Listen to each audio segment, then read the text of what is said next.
Samaira Siqueira.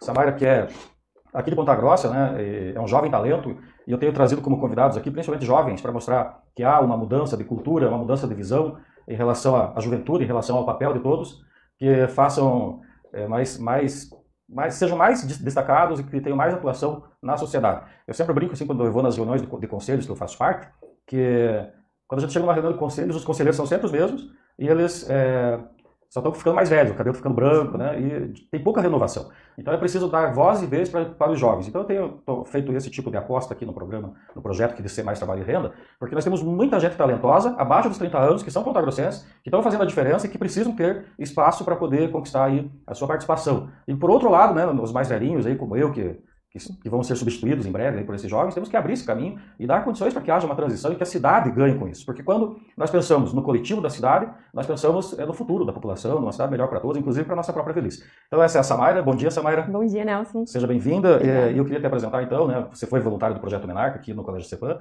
por uns 2 anos, acredito, né, que você trabalhou no projeto. Foi. É um projeto que eu tenho muito carinho, que eu tive a felicidade de ser o criador dele em 2001.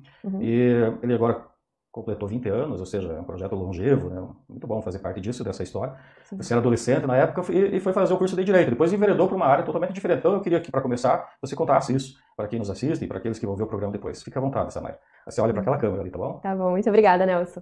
Então, eu escolhi essa área porque, na verdade, quando eu tive que tomar a decisão do curso, eu gostaria de trabalhar com uma área que me possibilitasse ter contato com pessoas e resolver problemas. Então, eu acabei escolhendo o curso de Direito, mas eu sempre tive um perfil um pouco diferenciado, mais inovador. Eu não queria trabalhar de uma forma engessada, e a área do Direito, as áreas clássicas do Direito, acabam te colocando em caixinhas. Então, ou você presta um concurso, ou você se especializa em uma área, acaba trabalhando muitas vezes dependendo do sistema, do judiciário, enfim. E eu não fui me encaixando nessa área mais tradicional.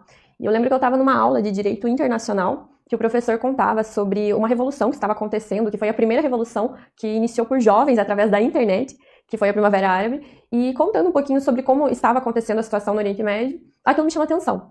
E eu fiquei pensando assim, poxa, eu gostaria de trabalhar com algo que fizesse a diferença e que tivesse um impacto, né? E queria entender melhor o porquê que estava acontecendo aquela revolução e se eu podia me inserir. E eu lembro que eu saí daquela aula com uma vontade de querer estar naquele local, eu acabei fazendo intercâmbio e também perguntei para o meu professor se teria uma área do direito que eu pudesse atuar dessa forma, que não fosse só na cidade, que eu pudesse também trabalhar em outros países e que minha formação fosse útil. E aí que ele me sugeriu a área de propriedade intelectual, que é uma das poucas áreas do direito que as mesmas regras que tem aqui tem em outros países do mundo. Então foi assim que eu escolhi essa área. Muito bem. E daí você terminou o curso de Direito e como você enveredou então para a área de propriedade intelectual? Então, na verdade, eu comecei fazendo uma iniciação científica no 3º ano do curso. Eu comecei eu fui, na verdade, a primeira bolsista de inovação tecnológica do curso de Direito. Então, eu consegui uma bolsa PIBIT por 1 ano e pouquinho, que foi o tempo que eu fiz a minha pesquisa. E a minha pesquisa, desde essa época, ela já ia para a parte um pouquinho tecnológica. Então, o olhar do direito para acompanhar uma questão relacionada a patentes, envolvendo patrimônio genético, que era uma demanda que a gente tinha de um pesquisador da universidade. E aí eu me interessei demais pela área. Quando eu concluí a iniciação científica, aí veio uma lei que mudou tudo. Então, eu podia muito bem ter desistido de estudar aquilo, ou foi o que eu fiz, falei, não, peraí, se veio uma lei que mudou tudo, eu preciso entender como é o processo agora. Então, eu fiz disso o meu trabalho de conclusão do curso e eu senti a necessidade de aprofundar, porque nós estamos no país com a maior biodiversidade do mundo. Então, eu pensei como aproveitar nossas belezas naturais, não só belezas, mas toda a nossa riqueza, nosso patrimônio, e transformar isso em produtos e processos com valor agregado. Então, eu segui nessa pesquisa e busquei um mestrado nessa área. E o melhor que eu encontrei foi um mestrado profissional em propriedade intelectual dentro do INPI, que é o Instituto Nacional da Propriedade Industrial, que é a autarquia federal responsável por conceder esses registros de marcas, patentes, desenhos industriais, software. Ou seja, você estava na toca do lobo. Exato. Eu estava no melhor lugar. Podia estar para falar desse assunto, né? Sim. E assim, eu acho, se eu não me engano, é a única instituição do mundo que concede os registros que tem uma pós-graduação dentro. Isso é sensacional, porque a gente consegue discutir com os próprios tomadores de decisão e muitas vezes eles vão alterando até a forma de percepção sobre a concessão de um ativo da propriedade intelectual pelo que está acontecendo no momento. Então, isso foi, assim, sensacional para mim, porque eu tive essa oportunidade de ter acesso... a dinâmica, né, sim, do processo. Muito tive bom. acesso a conhecimento, sem contar dos colegas também, né, que não era mestrado acadêmico, então eu não estava com pessoas da minha idade, num ambiente um pouco mais descontraído, eu estava num ambiente com profissionais, discutindo suas experiências profissionais e, assim, profissionais de todo o Brasil, das melhores instituições e empresas do mundo. Muito bom. Do Brasil. Daí você fez o mestrado e já emendou o doutorado também, está em processo de doutoramento agora, né? Sim, na conclusão, em breve, se tudo der certo, até esse ano eu concluo. E aí, profissionalmente, você já trabalhou nessa área? O que você já fez? Então, desde a época da iniciação científica, eu já busquei trabalho na área. Eu comecei como estagiária na agência de inovação da UEPG, né, aqui em Ponta Grossa. E aí, quando eu fui fazer o mestrado, eu também busquei trabalhar na área. Então, a minha ideia sempre foi alinhar a parte de estudo com trabalho, né? E aí, eu acabei trabalhando em escritórios de propriedade intelectual, que são escritórios... Eu trabalhei em um que era num chamado boutique, são escritórios pequenos com grandes clientes. Então, eu tive a oportunidade de trabalhar para grandes empresas, para multinacionais, entender a dinâmica de como que essas empresas utilizam os ativos da propriedade intelectual para fazer a diferença em seu negócio. Então, eu adquiri essa expertise profissional, além da teórica. Então, isso que foi, assim, um grande diferencial, acho, na minha formação. E daí, ao invés de ser funcionário, você tomou uma outra decisão, de ser empresário. Como é que foi? Sim, na verdade, não foi uma decisão que eu esperava ter tomado naquela época, porque eu planejava trabalhar na área por pelo menos uns 5 anos, mais ou menos, para adquirir uma bagagem que eu entendia que seria necessária para então começar meu próprio negócio. Porém, as coisas não acontecem como a gente planeja, né? E aí eu estava numa situação... Eu saí desse escritório, fui trabalhar na agência de inovação da UERJ, que é a Universidade do Estado do Rio de Janeiro, no período pós-Olimpíadas. E foi um período bem caótico no Rio de Janeiro, porque o governo do estado parou de pagar os servidores públicos, e isso afetou a universidade diretamente. E eu também, enquanto funcionária, né, nesse período, fiquei sem salário. Então, eu estava trabalhando muito por amor à causa, porque eu gostaria de aprender aquela área, porém eu precisava me manter. Afinal de contas, eu estava no Rio de Janeiro num período complicado e que estava tudo muito caro, né? Então, por estar naquele ambiente, demandas chegavam até mim. E como eu gosto de fazer tudo da forma mais correta possível desde o início, eu falei, então eu vou formalizar, abrir um CNPJ para poder emitir nota, para trabalhar de uma forma mais profissional. Então, a empresa surgiu, assim, por conta da necessidade. E aí eu busquei cada vez mais me profissionalizar, fazer parcerias, porque no início gera uma insegurança. Eu acho que durante a graduação nós não somos formados a trabalhar de forma independente, né? A cultura acadêmica nos forma para ser funcionários, não para tomar atitudes. Então, das atitudes mais simples de que tipo de empresa que eu vou abrir, como que eu vou me portar com o cliente, qual que é o valor que eu vou cobrar pelos meus serviços, tudo isso eu tive que aprender na prática. Então, e na tua área, né? Eu fiz licenciatura, é muito diferente, né? Você fez direito. Na tua área, praticamente todo mundo que sai da graduação é um empresário. É empresário de si mesmo. Vai abrir uma banca de advocacia, ele é o ativo e ele é o passivo ao mesmo tempo, né? Então é preciso ter essa visão. Eu sempre falo assim, dentista, médico, todas as áreas, engenharia, todas as áreas onde você pode migrar para uma atividade independente, uma atividade autônoma, precisaria ter a formação de gestão também, né? E outra questão é assim, além da formação de gestão, essa questão que você falou, a gente é preparado para trabalhar como empregado. Sim. Então, eu tenho mostrado constantemente aqui esse mapa, porque desde a primeira vez que eu vi esse mapa é de 2018. Isso aqui mudou um pouco, mas não mudou para melhor para nós, mudou para pior, porque outros países entraram aqui e o Brasil continua fora. Esse é o mapa da tecnologia. Aqui, nesses países que estão em destaque, observe que é América do Norte, Europa e Ásia.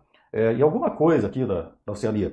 Mas esses países que estão em destaque são os países, né, os 15 países de maior desenvolvimento de capital humano, ou seja, gente preparada para desenvolver inovação, e é aquele que produz e vende tecnologia. Então, esses são os que mandam na tecnologia do mundo. E esses que estão em cinza, e entre eles o Brasil, são os que consomem a tecnologia desenvolvida em outros lugares. E só tem um jeito de mudar isso. O jeito está aqui. Quando foi perguntado para os 50 CEOs, né, das maiores empresas de tecnologia do mundo, quais eram os principais requisitos para que as empresas conseguissem uma competitividade global? Número 1, talento. Entre 50 CEOs das grandes organizações colocaram o talento como o maior ativo que uma empresa pode ter para aumentar sua competitividade e conseguir escala global. E a gente vê, né, muitas vezes aqui no Brasil, não existe nas empresas uma preocupação com a retenção de talentos. Sim. Não existe também uma preocupação dentro das universidades de potencializar o talento do estudante. Todo mundo é uma massa, né? Você tem lá um número grande de alunos na sala de aula, e eu sou professor universitário, e eu digo que é muito difícil você pegar tanto aquele que está muito para trás, quanto aquele que está muito para frente e dar um atendimento diferenciado para ele. É preciso desenvolver ambientes de ensino, metodologias de ensino, onde você possa individualizar, e você tira aqueles destaques do coletivo. Não é separar, não é isso que o Bolsonaro falou de aluno adiantado, separado do atrasado, não é isso. Sim. É você potencializar o talento da pessoa, não tratar ele como uma pessoa talentosa, tem que receber mais atendimento, tanto quanto uma pessoa que tem dificuldade precisa receber mais atendimento para que ele possa acompanhar e explorar o seu potencial. E nós tivemos uma conversa sobre isso, né? E você falou da tua ideia, que você levou para o TFPR, levou para o IPG, de incluir essa fala na graduação. Você pode falar sobre isso? Claro, eu adoro falar sobre isso. Eu tenho essa vontade de espalhar um pouquinho do conhecimento que eu adquiri por conta de ter me formado nessa área de propriedade intelectual e inovação. Então, esse tipo de informação nós tivemos acesso, né, durante essa pós-graduação, e eu vi a necessidade a gente precisa mudar a cultura. Então, nós precisamos passar para todos os alunos que estão em graduação, em pós-graduação, sobre a necessidade de proteger os ativos de propriedade intelectual e também como trabalhar de forma inovadora. Porque os ativos não servem apenas para ser protegidos. Mas, por exemplo, você pode pegar informações tecnológicas no banco de dados de patente. E você tendo informação tecnológica, você pode ter um perfil diferenciado, você pode buscar quem são os fornecedores daquela tecnologia, melhorar tecnologias já existentes. Então, sabendo manejar a informação, você pode ter um papel diferenciado na sociedade. Isso é uma das partes de você entender a necessidade dos ativos de propriedade intelectual como mudança na sociedade. O outro aspecto é como trabalhar a inovação e o perfil inovador.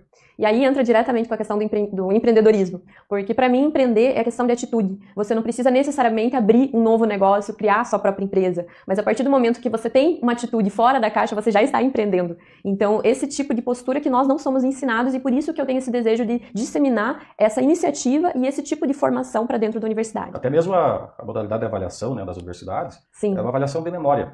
Então, 90%, isso é empírico, não é científico.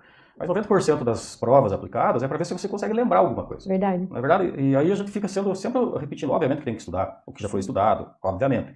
Mas você tem que fazer, nós precisamos encontrar esse salto quântico, né, que vai tirar da repetição para a aplicação. Alguns anos atrás, eu tomei uma decisão dentro da universidade que as minhas avaliações seriam minimamente, se possível, zero avaliação de conteúdo que já está escrito. Seria mais aplicação do conteúdo. Então, me dá muito mais trabalho, gera bastante debate, porque o aluno também é acostumado aquele formato certinho, pergunta, se possível ainda múltipla escolha, né? E isso dá muito trabalho, e sair da zona de conforto, fica um pouco inseguro em relação ao processo de avaliação, como foi construída a nota. Eu não trabalho mais na área de física, sou professor da área da qualidade, e eu sempre falo que qualidade é atitude.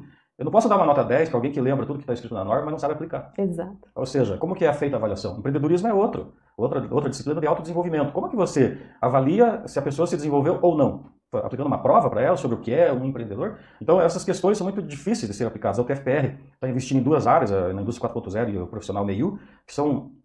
aqui nós temos um professor, que é o professor Rui, que tem sido o professor Rui Tadashi, que tem sido o grande proponente disso. Onde os alunos em equipes multicurso, né, multidisciplinar, vou colocar assim, vão nas empresas resolver problemas das empresas.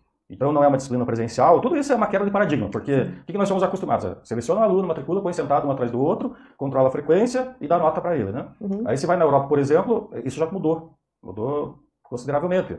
Onde a importância não é você ter o aluno sentado na tua frente, sim ter o aluno que tem a capacidade de desenvolver aquele conhecimento e aplicar. Muito bem, o programa é curto, né? Nós já estamos encerrando, eu queria agradecer a Samara, foi uma conversa bastante interessante, e dizer assim, a todos nós aqui, professores da universidade, que a gente pense um pouco mais nessa transição de formar um jovem que é capaz de chegar numa sociedade e resolver problemas. Inteligência não é somente tirar notas boas, é também. Mas a inteligência é você conseguir pegar o conteúdo que você aprendeu com o teu professor, com as experiências que você teve. A Samara falou aqui que ela iniciou toda essa caminhada que ela está agora como empresária na área de propriedade intelectual porque ela fez uma iniciação científica.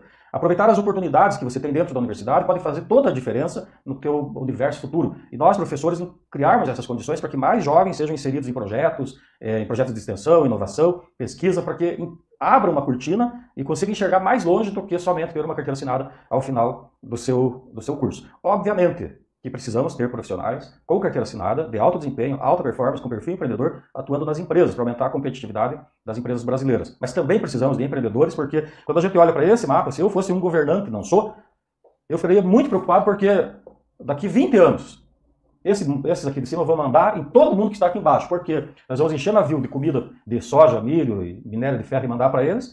Com o mesmo preço, nós vamos comprar um container de tecnologia para consumir aqui. E quem manda na tecnologia, numa sociedade tecnológica, manda na sociedade. Então é preciso ter essa clareza de nós fazermos essa transição, essa mudança de mãos e colocar a juventude para falar, colocar a juventude para trazer suas ideias, para que a gente também mais velho passe por uma renovação, uma mudança de programação mental e entender que não há uma competição de gerações, e sim uma transição e que a gente possa melhorar a nossa posição, principalmente Ponta Grossa, que é onde eu moro, onde a Samara mora, onde meus filhos e a minha esposa moram, minha família, que seja uma cidade melhor, com mais oportunidades. É uma visão estratégica que precisa ser colocada em prática, receber incentivo do governo, as empresas precisam entender isso também, buscar tecnologia, entender a legislação em cima disso, entender o que é proteger a propriedade intelectual, o que é desenvolver, pesquisa e desenvolvimento, investir na relação com as universidades para que possam aproveitar o capital intelectual existente lá e aplicar no seu negócio, e que todos ganham, todos vão ganhar com isso. Ok? Então, Samara, obrigado pela tua presença. Obrigado aí por gastar teu tempo, janeiro de manhã, né?